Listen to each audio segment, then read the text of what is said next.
오늘 말씀의 제목은 광야 그곳은 이라는 말씀의 제목을 가지고 함께 말씀을 나누려고 합니다. 오늘 저와 여러분이 함께 읽은 민수기 말씀은 모세오경의 네 번째 율법책인 말씀입니다. 민수기의 핵심 단어를 두 가지로 표현하자면 첫 번째는 인구조사이고 두 번째는 광야로 두 가지로 나눌 수 있습니다. 그래서 민수기의 제목을 번역해보면 헬라어로 번역해보면 민수기에 나오는 두 차례 인구조사를 비롯해서 숫자들이라고 해석합니다. 좀 더 쉽게 설명하자면 영어 성경에는 이 민수기를 숫자, 넘버이라고 표현합니다. 민수기의 시작은 출애굽하고 2년이 지나서 시내 광야에서 첫 번째 인구조사를 합니다. 그래서 1장 46절에 보면 인구조사의 결과가 나오는데요. 46절 이렇게 되어 있습니다. 계수된 자의 총계는 60만 3,550명이었더라 라고 나와 있습니다. 이 인원은 출애굽했을 때의 인원입니다. 두 번째 인구조사는 후반부에 26장에 나오는데 가나안 땅 근처인 모압 땅에서 두 번째 인구조사를 합니다. 그래서 26장 51절에 보면은 이스라엘 자손에 계수된 자가 60만 1,730명이었더라 라고 나와 있습니다. 이 인원은 약속의 땅 가나안 땅에 들어간 인구입니다. 1차 인구조사와 2차 인구조사의 숫자를 비교해 보면 1,820명이 줄었습니다. 그 이유는 이따 더 깊게 나누겠지만 이스라엘 백성의 원망의 결과로 하나님의 심판하신 것을 볼 수 있습니다.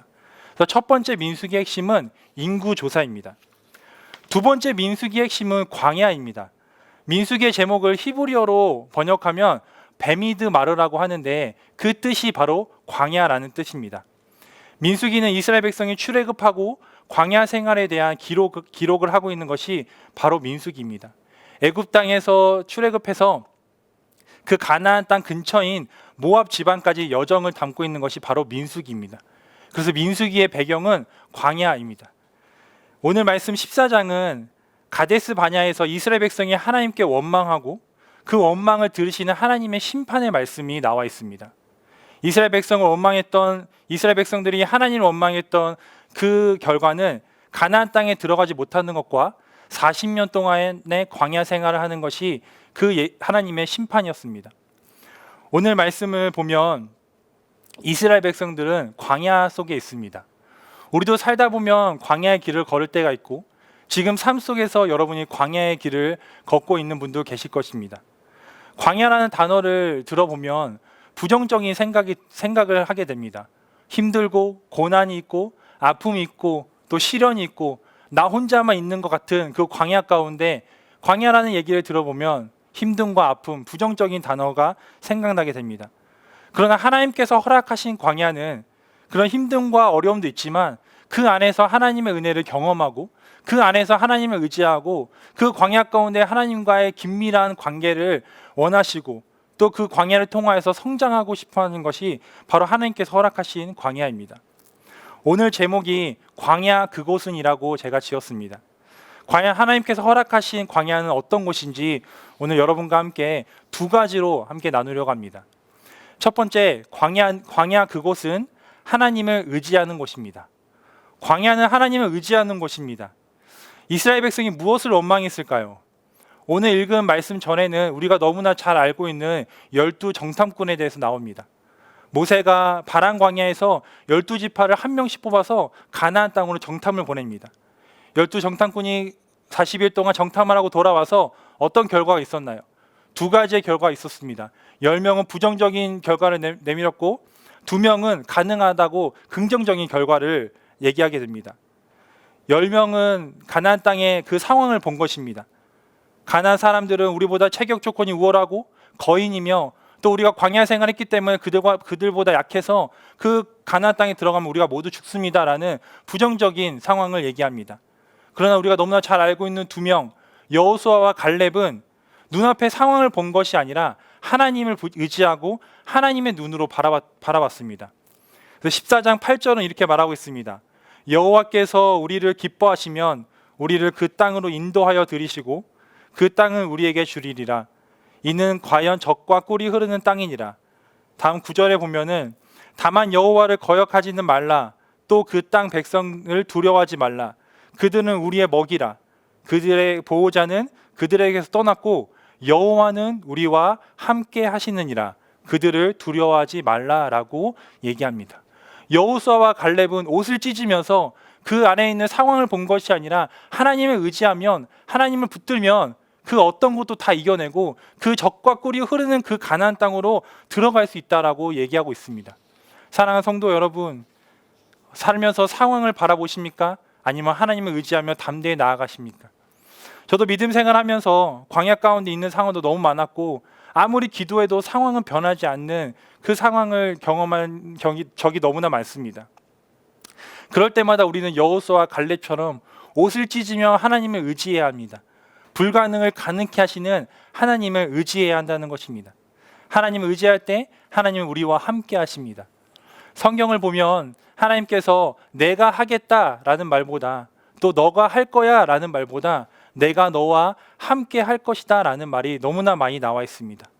우리가 하나님을 의지하며 나아갈 때 하나님께서는 우리와 함께 하실 것입니다.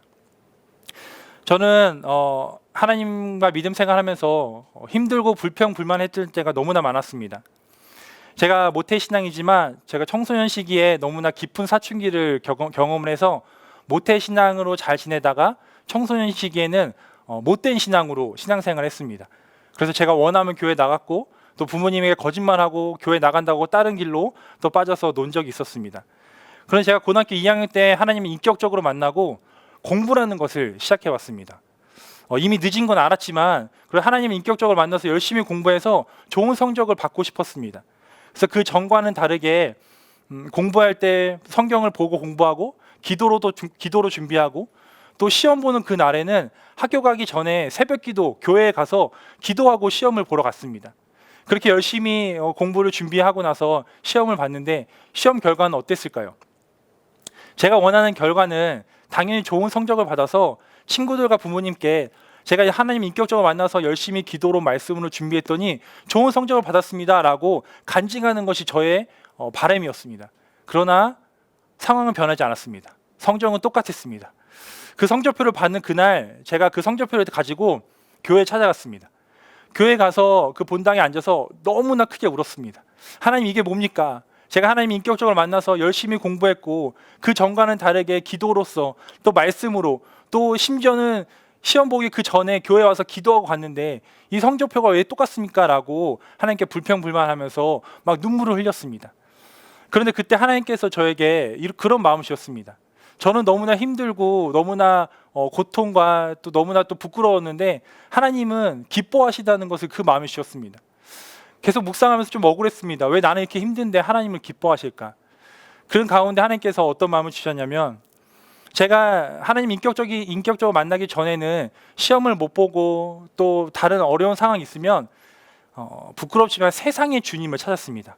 세상에 많은 주님이 있잖아요. 소주도 있고 맥주, 여러 가지 주님이 있는데 그 세상의 주님을 찾았는데, 하나님을 인격적으로 만나고 나서는 다른 곳이 아니라 하나님 앞에 교회에 가서 주님을 의지하고 주님께 불평불만하는 그 모습을 보고 하나님을 기뻐하셨습니다.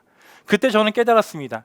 하나님께서 원하시는 것은 상황이 바뀌고 내가 원하는 상황으로 나아가는 것이 아니라 상황은 변하지 않을지라도 하나님을 의지하는 것, 하나님께 나아가 하나님 앞에서 무릎 꿇고 하나님 앞에서 불평하는 것, 그것이 하나님이 원하시는 것이라는 것을 깨닫게 되었습니다. 광야 가운데 있으십니까? 다른 곳에 가서 그 광야를 이겨내려고 하는 것이 아니라 하나님 앞에 나아가 주님을 의지하십시오. 위기 가운데 우리가 우리 힘으로 하면 위험해집니다. 그러나 위기 가운데 우리가 기도하면 기회가 찾아옵니다. 예전에 목사님께서 주일 설교 때 이런 말씀하셨습니다. 우리가 일하면 우리가 일하지만 우리가 기도하면 하나님이 일하신다라고 말씀하셨어요. 우리가 아무리 광야 가운데 우리가 그 광야를 이겨내려고 발부둥 쳐도 결국 똑같은 길로 걷게 됩니다. 우리가 기도로서 하나님께 의지해야 합니다. 기도는 하나님을 의지한다는 뜻입니다. 하나님을 의지한다면 내 앞에 있는 장애물을 하나님께서 무너뜨려 주시고 그것을 다리 삼아 걸어가게 하실 것입니다. 내 앞에 있는 걸림돌을 디딤돌로 바꿔주실 것입니다.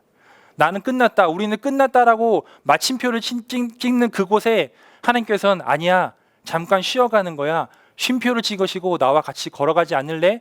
라고 말씀해 주십니다. 우리는 어둠 가운데 동굴에 있다고 느끼지만 하나님께서는 아니야, 조금만 더 가면 빛이 보일 거야. 지금 네가 있는 곳은 동굴이 아니라 터널이야. 나와 함께 그 길을 걷지 않겠니? 라고 하나님께서 우리에게 힘을 주실 것입니다. 삶의 광야의 길을 걷다 보면 문제를 만나게 됩니다. 문제를 바라보시는 것이 아니라 하나님을 바라보고 하나님을 의지하십시오. 다윗과 골리앗의 그 싸움 가운데 많은 사람들은 골리앗이 크다고 불평했고 크다고 두려워했습니다.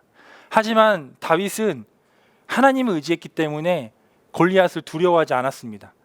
몇몇 신학학자들은 이렇게 해석합니다. 다윗과 골리앗 싸움 가운데 사람들은 골리앗이 커서 두려워했지만 다윗은 골리앗이 컸기 때문에 그 관역이 더 잘 보였다라고 해석하기도 합니다. 우리가 같은 상황이지만 하나님을 의지했을 때 다른 관점으로 바라보게 되고, 하나님을 의지했을 때 사람들은 두려워하지만 우리는 담대히 나아갈 수 있는 것입니다. 문제보다 크신 하나님을 바라보십시오. 정말 큰 문제는 우리가 문제 가운데 주님을 의지하지 않는 것이 문제입니다. 하나님을 바라보고 의지하는 여러분들에게 소망합니다. 첫 번째 광야, 그곳은 하나님을 의지하는 곳입니다. 두 번째 광야, 그곳은 하나님이 들으시는 곳입니다. 이스라엘 백성들이 어떻게 원망하고 있나요? 14장 앞부분을 보면 출애굽을 하고 광야 생활을 하는 가운데 힘듦과 고난이 있으니까 아론과 모세에게 이렇게 불평합니다. 차라리 애굽에서 죽었으면 좋았을 걸. 차라리 어차피 가나안 땅에 들어서 죽을 텐데 차라리 이 광야에서 죽었으면 좋았을 걸 라고 불평불만합니다. 여호와 하나님께서 430년이 애굽의 그 노예 생활에서 해방시켜 주셨는데 그것을 잊어버린 겁니다.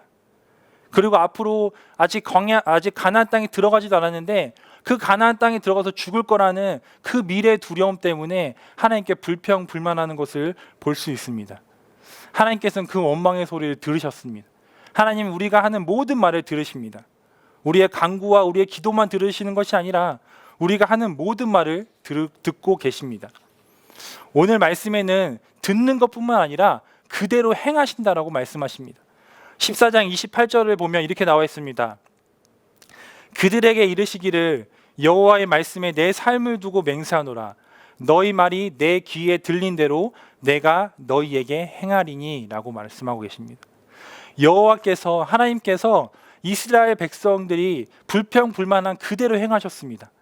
가나안 땅에 들어가서 죽는 것보다 차라리 애굽에서 죽었으면 좋았을 것을, 광야에서 죽었으면 좋았을 것을 불평했던 사람들은 결국 가나안 땅에 들어가지 못하고 광야에서 죽게 됩니다.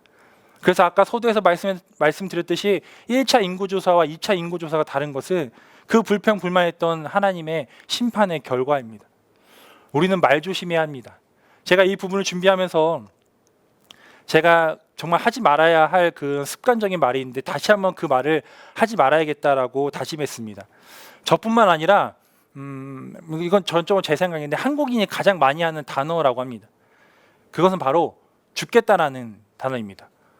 요즘 같은 더운 날은 더워 죽겠네, 뭐 추우면 추워 죽겠네, 배고프면 배고파 죽겠네, 배부르면 배불러 죽겠네, 뭐 힘들어 죽겠네, 졸려 죽겠네 등등등 뭐만 하면 다 죽겠다라는 그런 얘기입니다.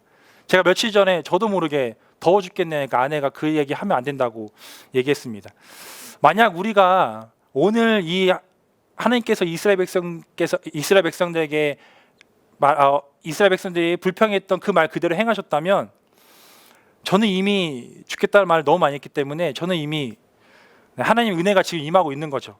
그래서 여러분들이 불평불만해서는 안 됩니다. 저와 같이 죽겠다는 말을 하고 계신 분들 함부로 하면 안 됩니다. 불평불만의 반대말이 무엇인지 아십니까? 바로 감사입니다. 우리가 불평불만하는 말보다는 감사의 말을 해야 합니다. 같은 상황인데 불평하는 사람이 있고 감사하는 사람이 있고, 같은 상황인데 긍정적인 얘기하는 사람이 있고 부정적인 얘기하는 사람이 있습니다. 제가 친구들이랑 길을 걷다가 새소리가 들렸습니다. 뭐 짹짹짹 하는 새소리가 들렸는데 한 친구가 그런 얘기를 하는 거예요.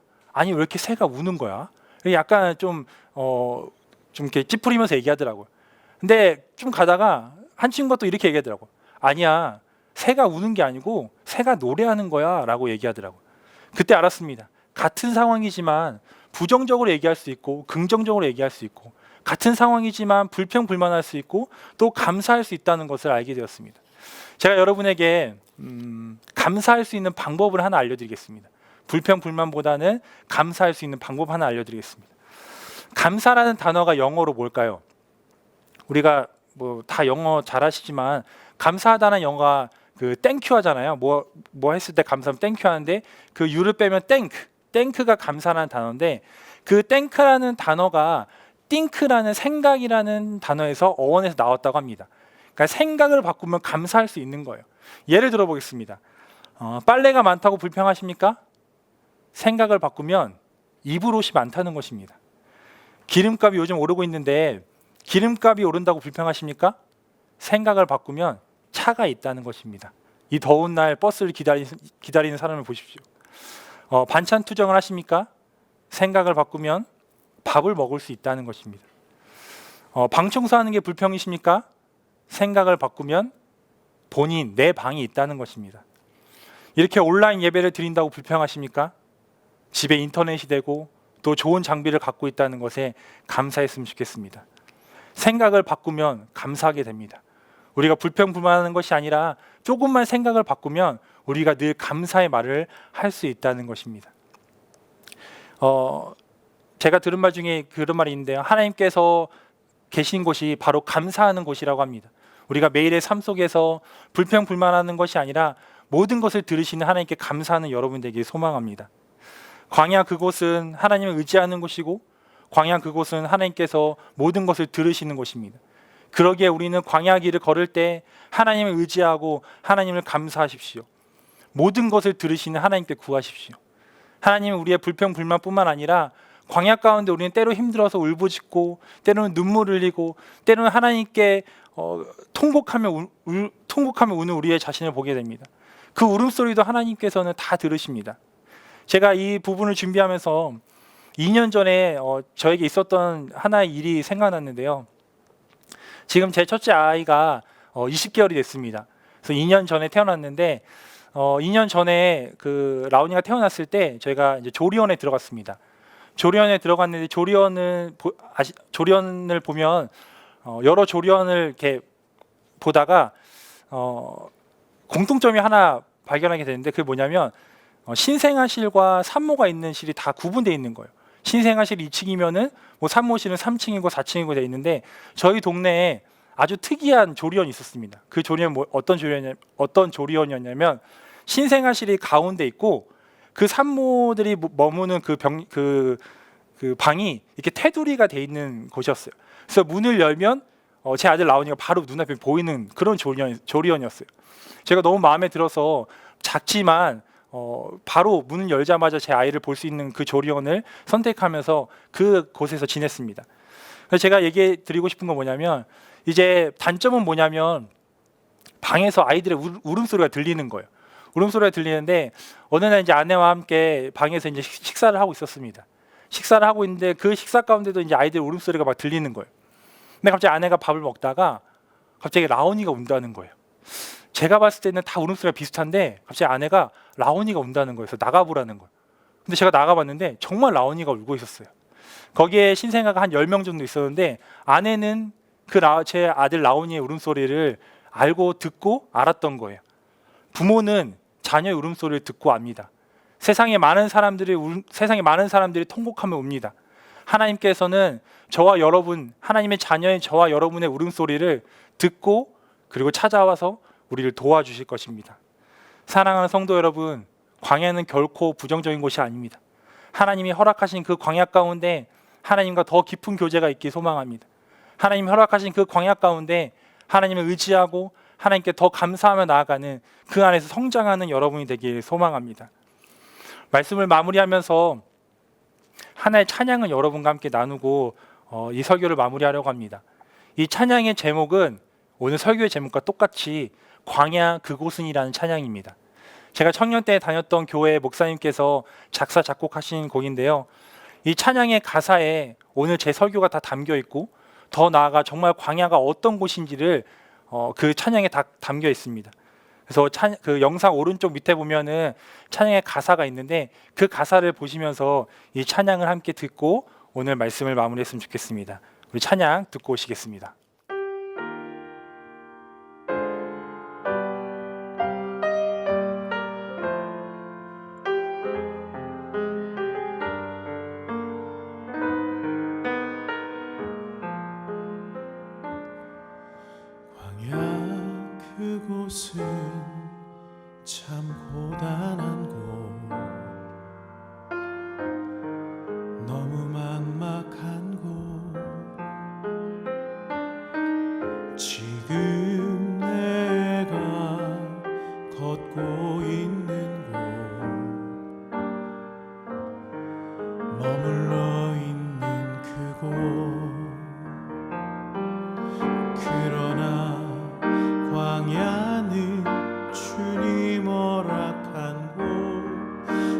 주께서 더욱 선명해지시는 곳,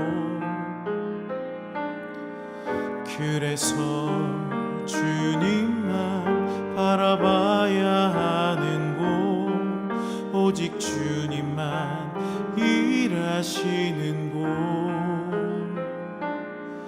주님 내게 힘을 주소서, 허락하신 이곳에서 견딜 수 있도록 주님 길을 열어주소서. 오직 주만 바라보며 걸어가게 하소서.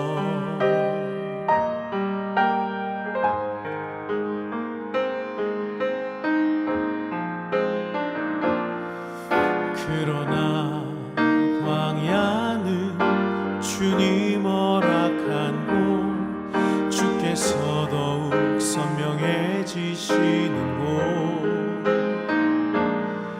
그래서 주님만 바라봐야 하는 곳, 오직 주님만 일하시는 곳.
오직 주만 바라보며 걸어가게 하소서.